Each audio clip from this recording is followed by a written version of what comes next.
kiired, võimsad, eluohtlikud ja need on automaattööstusliinidele. Need on need, kes viskavad välja teil neid tuhandeid Nokia laadijaid ja telefone ja mikroskeeme ja plaate ja mida iganes.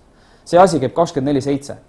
Ja kui seal mingi asi kukub maha, siis ongi see olukord, et kõigepealt süsteem peab aru saama, kas ta ise suudab selle ära parandada. Tegema mida iganes liigutusi. Seal on näiteks kas või liftid, mis lükkavad asju, kaamerad, mis on. Kaamera ideaaljuhul on see, et kaamera on mingi teise väikse roboti otsas, mis läheb sinna, puhastab kuradi oma klaasi ära ja sõidab tagasi, vaatab, kas uuesti pilt õnnestub või õnnestub. Tegelikult ka, seal on täiesti siuksed case'id olemas. Lift sõidab üles-alla, vaatab, äkki suudab ära tampida selle asja, et lõpuks jõuab õigesse kohta, et saab süsteemi edasi minna. Sest et inimese katkestus maksab rohkem kui see, et kurat, äkki oli mingi tolmurull, saab ära tampida selle sealt. Ja see taastuvus samamoodi, et kui nüüd ongi mingi koht katkine, siis ei ole seda, et sa paned ise seda, hakkad kiskuma, et kuule, tule nüüd nullseisu tagasi ja sinu võtad trükkplaadi alt ära. See on juba inimese sekkumine. Ideaaljuhul jällegi, robot proovib saavutada normaalseisu ja ise tööd jätkata. Et seal olid näiteks need väga olulised.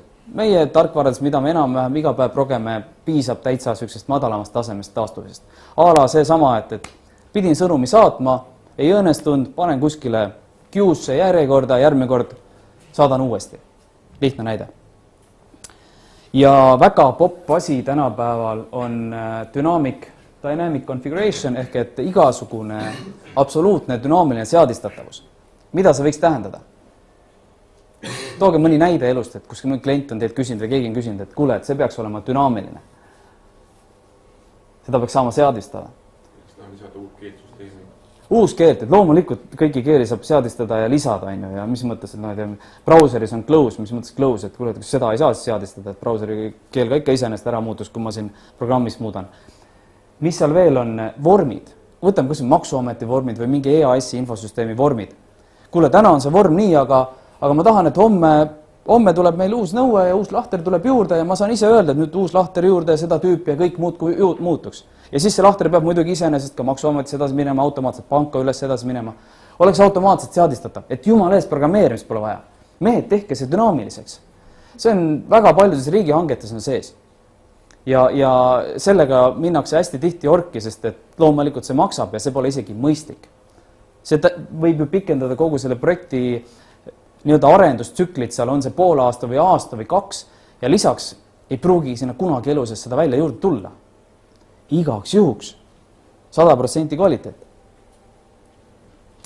Et see on nüüd siis 100% ja enamus kordadel see ei ole mõistlik, kuigi siin toodi hea näide internetipanga puhul, kindlasti elekter ja internet ei pea olema takistuseks. 100% kommenteeritud kood. Ja 100% kommenteeritud kood. Saatke järgmine inimene, kes seda teilt nõuab minu juurde. Või siis konkreetselt siin ära juurde Codebornis, kes oskab sama hästi vastata, et mingu taga sinna kursustele. Et selle kohta ütleks Borat, nice. Nendele, kes ei kuulanud ja ei lugenud. Kuidas siis seda kvaliteeti ehk et edu saavutada? Nägite, ma läksin üle kvaliteeti edule, sest muidu oli bullshit bingo. Kas kellelgi on mingid mõtteid? Mida peab nüüd selleks tegema, et tegelikult oleks kvaliteetne edukas projekt? Et ma ei taha kõike ette vuristada, ma arvan, te olete ise piisavalt nutikad ja äkki viskate mingi huvitava konksu hoopis mulle. Klienti peab harima.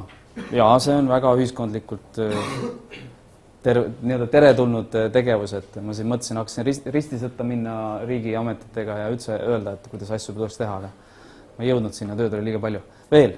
Erinevate inimeste jaoks sõna edu on ka väga erinev asi. Absoluutselt.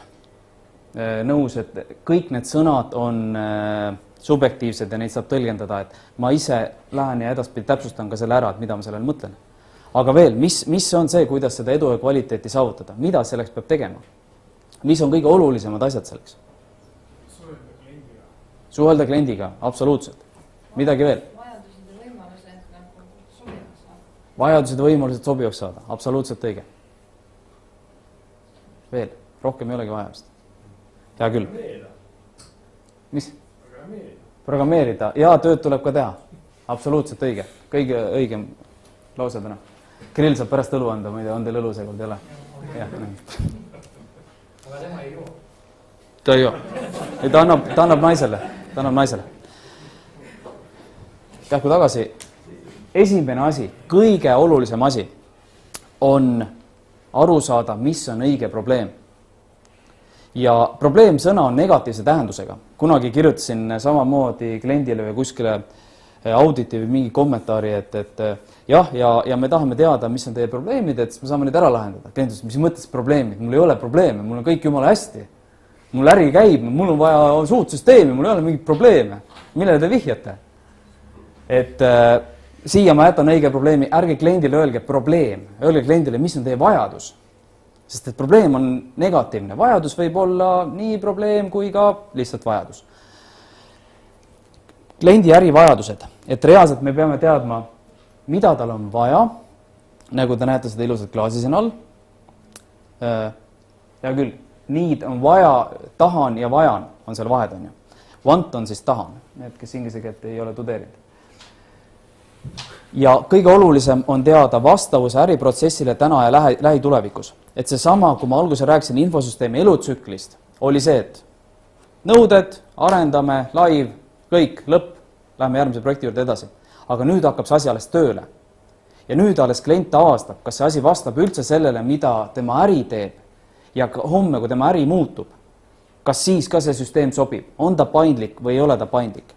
Ehk et 2 põhiasja kliendi poolt on see, et kas see täna sobib ja kas ka lähitulevikus sobib. Ehk et kuidas see süsteem sobib äriprotsessi muutustele. Kui te suudate need 2 asja ära tabada ja ka kliendile ära kommunikeerida ja sellega arvestada, siis on juba number 1 asi tehtud. Teine pool on loomulikult see, et on klient kui ärijuht, kes näeb, et okei, mul on vaja süsteemi, teeks jõukseid asju. Loomulikult seda tööd teevad ju ka inimesed või selle süsteemiga töötavad inimesed.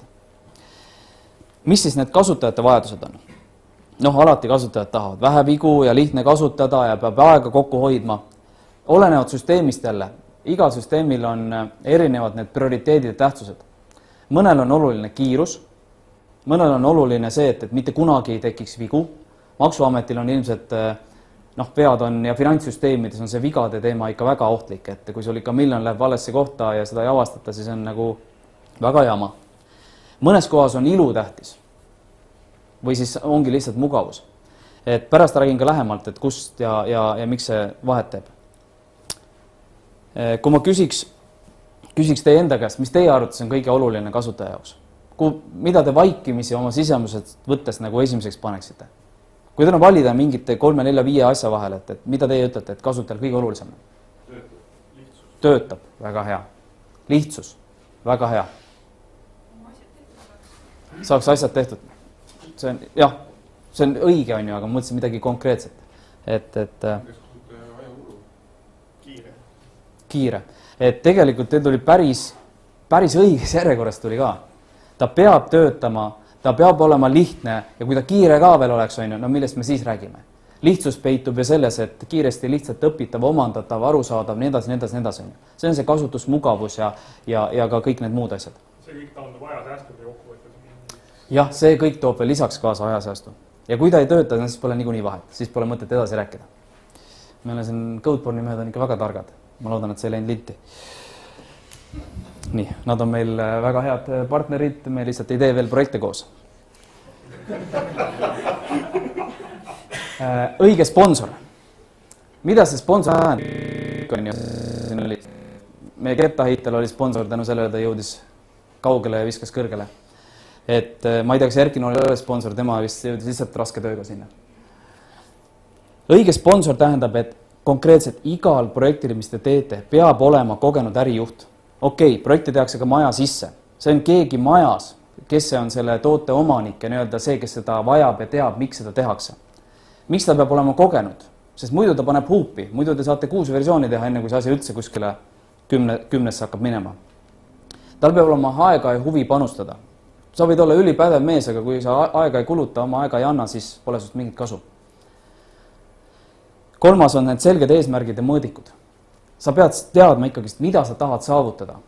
Ja see info kõik, mida sa tahad saavutada ja kuidas mõõta, kas see projekt on üldse edukas. Kui sa seda ei tea, milleks sa seda teed, lihtsalt tasemel on see, et kui sa midagi programmeerid ja sa ei tea, kuidas seda testida, siis pole üldse mõtet teha. Mille vastu sa kontrollid? Igal juhul saad pikki pead.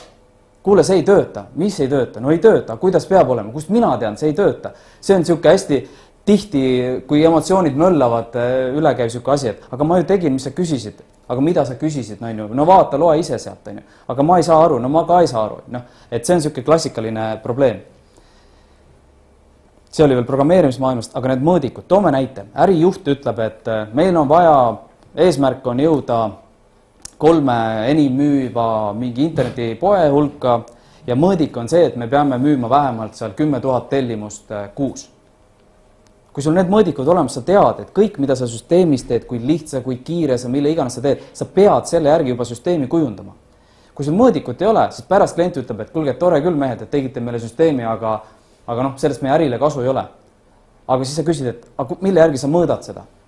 Ja siis ta ütleb, näed, aga meil ei ole neid numbreid. Aga miks sa seda siis ei öelnud, kui me tegema hakkasime? Siit väike vihje teile, aga miks te ei küsinud? Selles mõttes, et see peab olema 2 poole. See on ka põhjus, miks see kogenud ärijuht oskab seda öelda. Ja loomulikult peab tal olema piisavalt mõju ja võimu. Mis te arvate, mis see tähendab, piisavalt mõju ja võimu?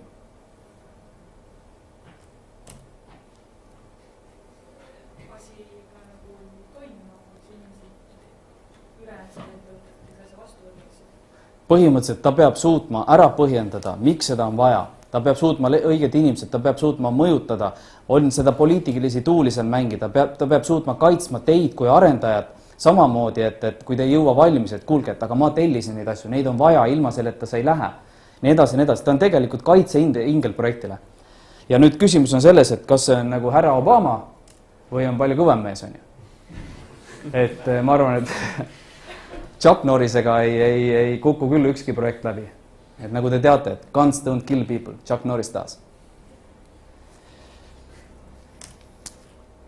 Väike puhkus.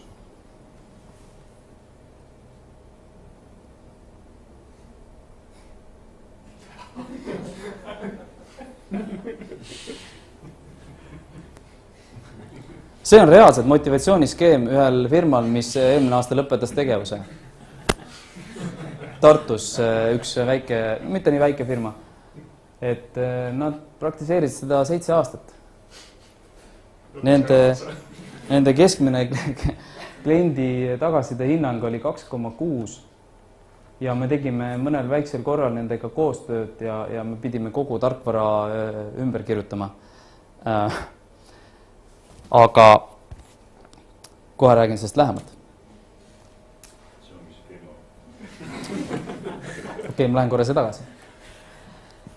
Ma räägin selle mõtte ära, kuidas nad töötasid. Neil oli kokkulepe, et kui projekt tuleb, siis kui nad olid ikkagi pigem väiksem firma ja nad tegid allhanget, et siis on vaja, mis tähendab, et nad müüsid ennast hästi odavalt ja lubasid kõike hästi kiiresti ja mõte oli selles, et nemad motiveerivad inimesi niimoodi, et kohe algusel tulevad rahad peale, mehed, andke tampi, iga koodirea eest saate te nagu boonust.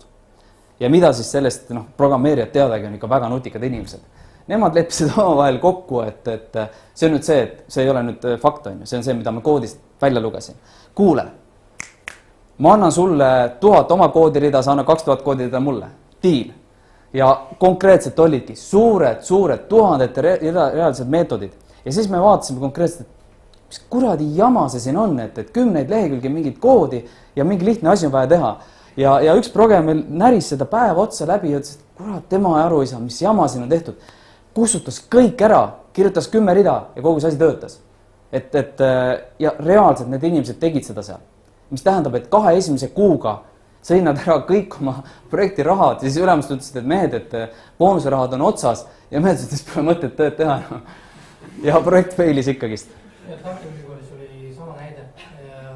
Maksid nagu riilade kaupa ja siis inimesed lihtsalt võtsid Jevgeni Vanigin, kes tegid copy-pasti. Natuke võiks inimpsühholoogiat tunda, on ju, ja Dilbert on ju olemas, eks ju. Dilbert, kui kõik inimesed Dilberti läbi loeksid ja sellest aru saaksid, siis oleks ikka täielik kuru. See oli nüüd 3. punkt, sobiv meeskond. Mis kõige olulisem asi selle meeskonna puhul on see, et neil on ühine eesmärk. kõik nüüd tänapäeval on popp, see agiilne värk ja seal on üldse kogu see Agile Manifesto, mis tegelikult rõhutab neid kõige olulisemaid teemasid. Küll ühe ja teise nurga alt, tegelikult see teatud mõttes kattub kõik. See ühine eesmärk, kõik peavad tahtma ja pingutama selle nimel, et see projekt õnnestub. Mitte see, et minu programmi lõik õnnestub, mitte see, et minu konkreetne asi on kiire, vaid kogu see asi õnnestub. Mis tähendab tegelikult ka motivatsioonisüsteem peaks rajanema inimestel kogu õnnestumise peal, mitte üksikute õnnestumiste peal. Fookus väärtuse loomisele. Mida iganes see teeb, peab looma väärtust. Kõik ei tähenda seda, et peab tooma raha, väärtus ei seisne ainult rahas. Ta peab täitma mingit eesmärki, millest reaalselt pärast on kasu. Ehk et kui keegi läheb hulluks ja hakkab endale seal briljanti lihvima, sellepärast et see on põnev ja tore ja see väärtust ei loo, siis tegelikult peaks seda tegema vabal ajal. Mis veel? Kvaliteedi tagamine on iga ühe ülesanne, mitte kvaliteedijuhi ülesanne, mitte testijate ülesanne. See on tegelikult iga programmeerija, administraatori, testija, analüütiku, projektijuhi, tegelikult ka kliendi kõigi ülesanne. Ehk et jumala eest, kui keegi siin, ma enam ei küsi, ütlen enne ära, kui keegi käe tõstaks praegu selle peale, kui ma küsin, et kas oma tööd ka testid ja kontrollid ja tagad seda kvaliteeti. Kas on keegi, kes seda ei tee? Taibo. No ma räägin, siia tulevad ainult nutikad inimesed. Internetis need, kes vaatavad, need kindlasti tõstsid käe praegu. Kood on kollektiivne omand. Samamoodi, äkki Codeborne'i mehed oskavad öelda, et see, mis Agile'is on ka kuidagi, jah, me teeme seda aastast 2002, sel ajal veel neid Scrumme ja Agile ei olnud, me tegime Microsofti Solution Frameworki järgi, Scrummi ei olnud veel, POP, XP-d olid kõik olemas, jah.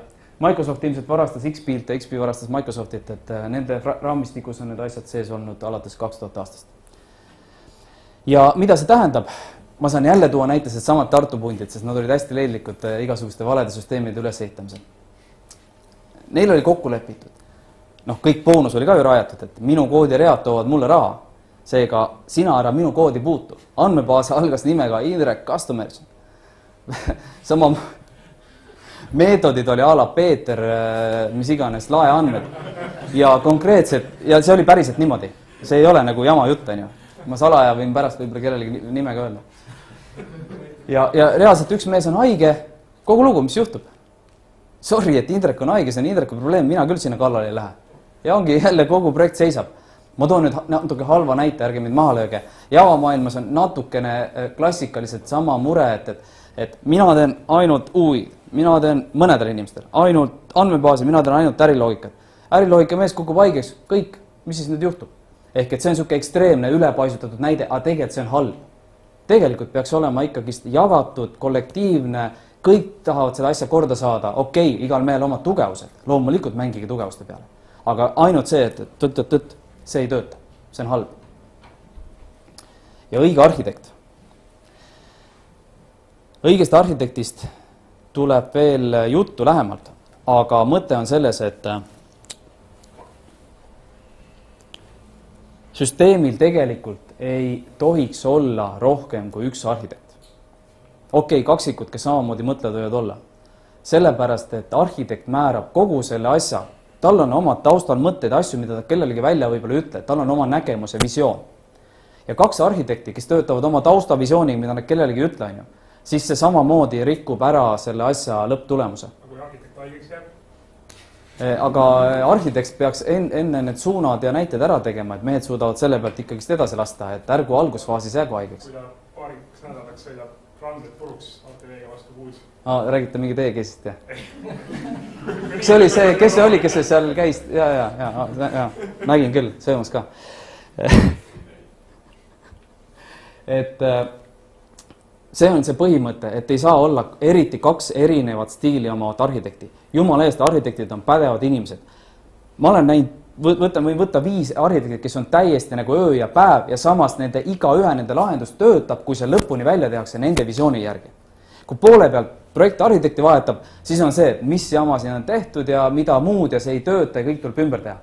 Tegelikult on see, et üks visioon, üks peaarhitekt peab olema, kes määrab. Ja teine peab ikkagist olema nõus või on siis need tükid nii lahus ja iseseisvad, näiteks SOA põhimõtted, autonoomsed süsteemid, siis igaüks lammutagu nii nagu tahab. Jah, ja see on see meeskond. See siin konkreetselt on Helmese meeskond.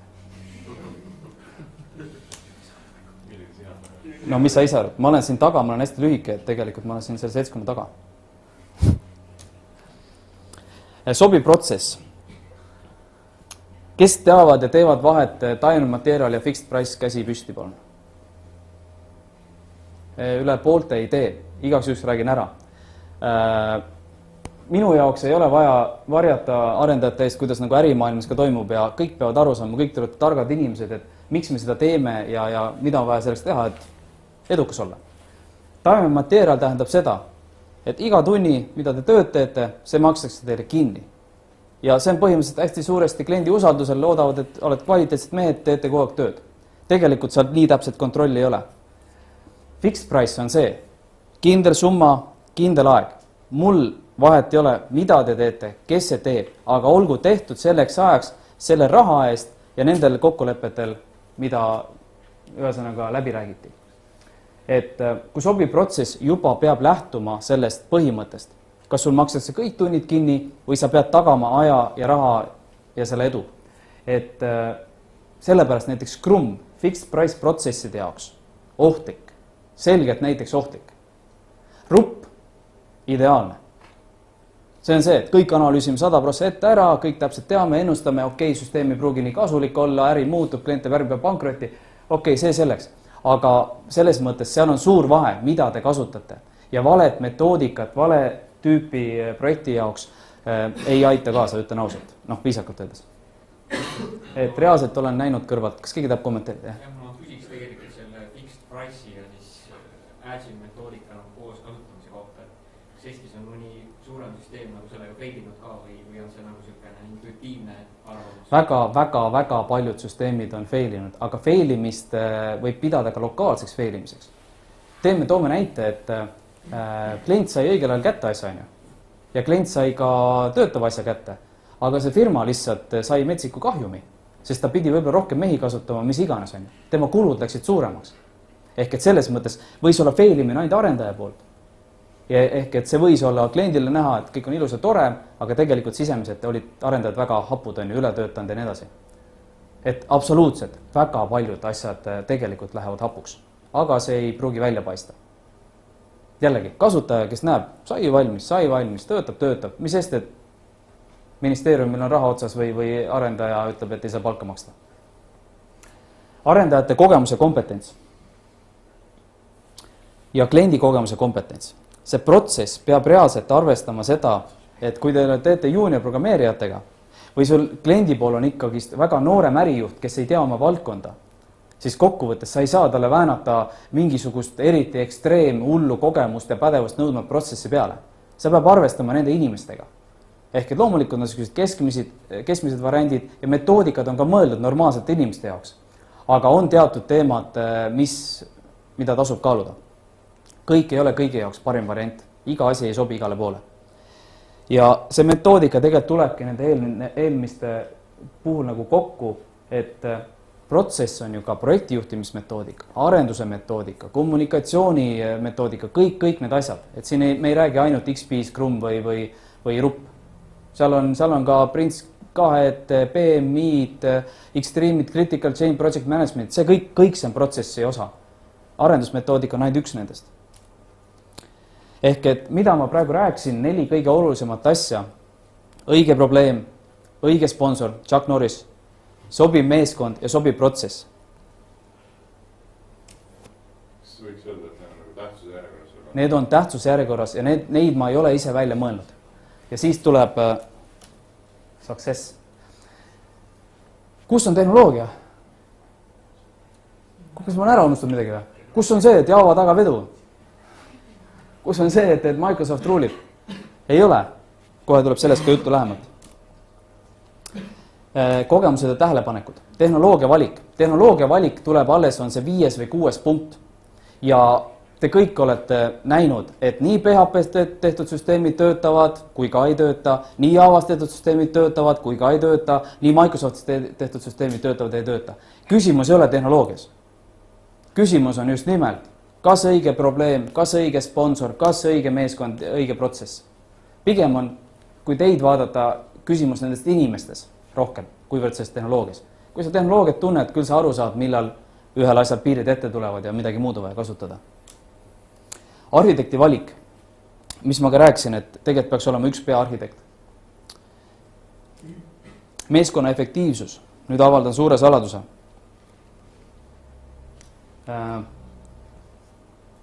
Need, kes teavad, ärge vastake, aga need, kes ei tea, pakkuge välja, mis on kõige efektiivsem meeskond. Okei, need, kes teavad, võidke pakkuda. Kuidas see on, mitu inimest on kõige efektiivsem nagu koostoimiv protsess? Üks. Kas on veel mingid variante? 5. Mis veel on? 7 pluss 6 või? 7 pluss miinus 3. 7 pluss miinus 3. Annan lõppsumma. 7 pluss miinus 2. Projektijuht. Selgelt, või poliitik. Okei, avaldan saladuse. Need on samamoodi, see ei ole minu tarkus, see on maailma tarkus. Kõige efektiivsem meeskond algab 2 inimest. Mis järgmine on? 1 inimene. 3 inimest. Üks ei ole meeskond. On. One man team. 3, 4, 5, 6, 7, 8 ja nii edasi. 2, 1, 3, 4 ja nii edasi. Ehk et arvestage sellest, ühest hetkest läheb seda paberimajandust, seda mõtete lugemist 5 inimese vahel kindlasti ei toimu enam. Ja üks mees võib, ise oma peas võib mõtteid lugeda. Ühel hetkel läheb paberimajandus juurde ja nii edasi. See on ära tõestatud. See on ka see põhjus, miks Extreme tegelikult päris hästi töötab, kui need mehed nagu seda asja teevad õigesti. See on ära küsi, see on maailma tarkus. Usu mind, nägid mu slaidi? Trust me, I know what I'm talking about. Keegi veel küsis? Sama küsimus. Et tegelikult see tulenebki sellest, et 2 pead on 2 pead. Nad suudavad asendada, katta, mõelda, vigu vältida, kõiki need varianti. Üks mees on truck factor, on ju. Läks meelest ära, tuksis kogu lugu, on ju. Kõiki üles ka ei kirjuta. 3 meest on juba see, et kurat, ühe laua taha ei mahu esiteks, on ju. Midagi peaks üles ka kirjutama. Natuke on juba erinevusi ka liiga palju ja nii edasi ja nii edasi. See on täiesti loomulikku selle üle natuke mõelda. See kalake olen siin mina. Minu mõtted. Ja Silver Bullet. Kes on lugenud raamatut Mythical Man-Month? Klassika. 30 aastat vana või 20 aastat vana. Projektijuhtide klassika. Räägib küll seal mingitest üübersüsteemide loomisest, aga mõte on sama. Ja seal on siuke eesmärk on seda, et leida, mis on kogu infosüsteemide arendamisel, see Silver Bullet, see hõbekuul, mis tapab kõik takistused ja mis tagab edu. Mis on see kuldkalake, see võti? Tahate, ma ütlen teile vastuse. Mina tean. Ei ole hõbekuuli. Tulebki teha rasket tööd. Ei ole siukest asja, et nüüd ma selle asja avastan ja automaatselt nüüd ma võidan kõik asjad, ma olen kõige parem. Kui sina avastasid, homme teab seda teine mees ja nii edasi, see ei ole enam edu, see on standard. See täpselt sama kõikidele läheb. Üks mees mõtles Java Rebeli välja, kasutas enda jaoks. Edasi läks samamoodi kõikidele, nüüd kõik kasutavad. Näide. Hästi kiire on, ma liigun kiiremini edasi. Nagu te näete, siin real oli enne üks ärisaladus. Seda ma ei saa teile öelda. Paluti ära korjata. Et see tagab Helmese edu. Aga mida tasub teada on see, et keegi on igat asja varem teinud. Ehk et ärge leiutage, kui pole vaja leiutada. Aitab edule kaasa. Kasutage kas või internetti.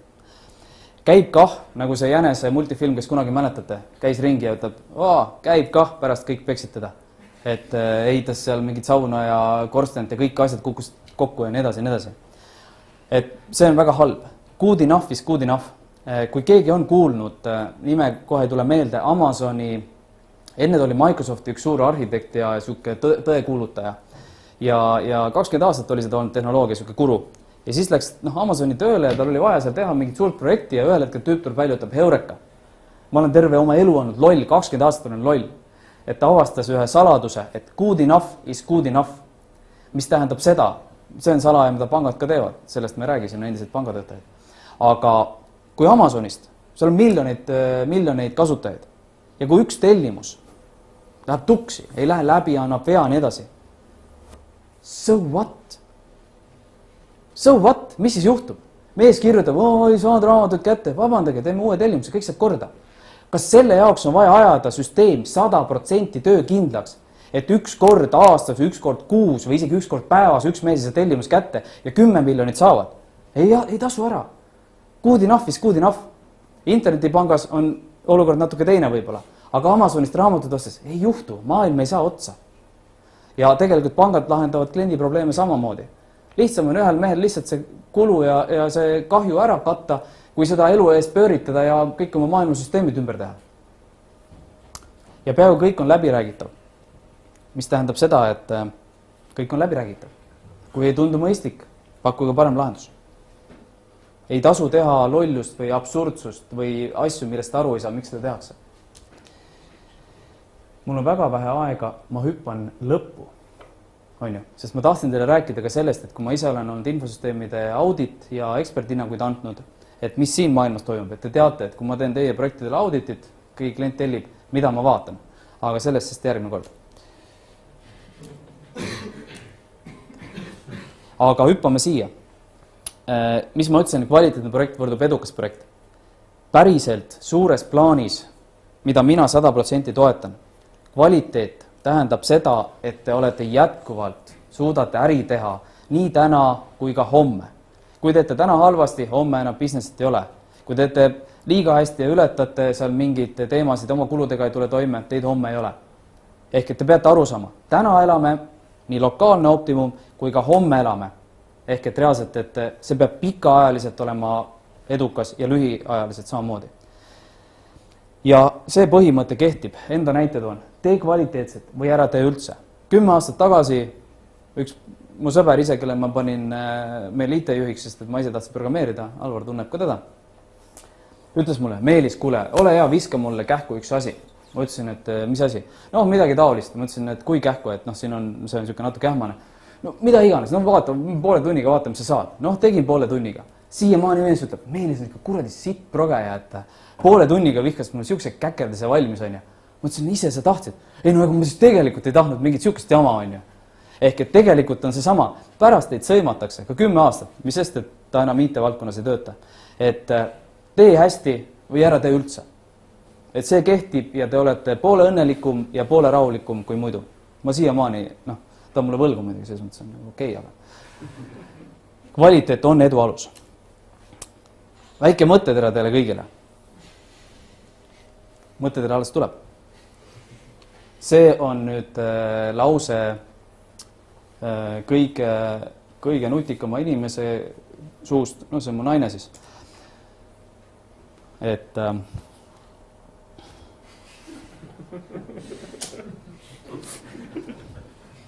see on nii ja mina ei pea teid rumalaks, kaugeltki mitte. Et sõnum lõpuks on, et screw it, let's do it. Ehk kõik, mis rääkisin, et ma loodan, et me ise teeme ja jätkame samamoodi ja mul oli hea meel, et ma sain tasuta teile rääkida. Tavaliselt mul Jaan Pillesaar tasuta ei lase rääkida. Järgmine kuu ta räägib ise ka tasuta siin. Et aitäh teile!